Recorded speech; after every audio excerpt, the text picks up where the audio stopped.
Avec 45% de la production mondiale de la noix de cajou en 2017, la Côte d'Ivoire veut encore rentabiliser ce secteur.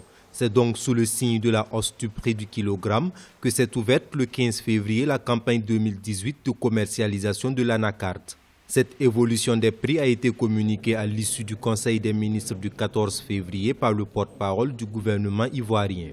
Prix plancher obligatoire, 500 francs CFA par kilo pour la noix de cajou bien séchée et bien triée, ne comportant aucune matière étrangère. Je rappelle que le prix pour la campagne 2017 était de 440 francs.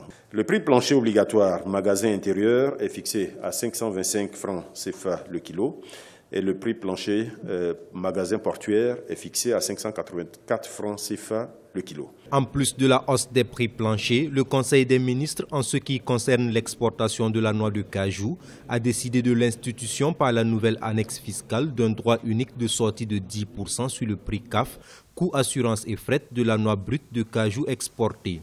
Une mesure qui, comme l'augmentation du prix du kilogramme, devrait permettre à l'économie ivoirienne de bien se porter. Cette augmentation-là permet effectivement à la Côte d'Ivoire de pallier au transfert, à la fuite des produits de la production vers les pays voisins. Et puis en termes économiques, c'est des recettes fiscales pour l'État, au budget national, c'est, la relance économique à la fois locale. Le monde paysan, les agriculteurs auront de quoi faire face à leurs dépenses. Pour cette année 2018, la Côte d'Ivoire devrait pouvoir confirmer sa place de leader africain dans la production de l'anacarte. Selon le directeur général du Conseil Coton Anacarte, les prévisions de production s'élèvent à 750 000 tonnes. Un chiffre supérieur à celui de 2017 où pour 715 000 tonnes attendues, ce sont un peu plus de 711 000 tonnes qui ont été produites.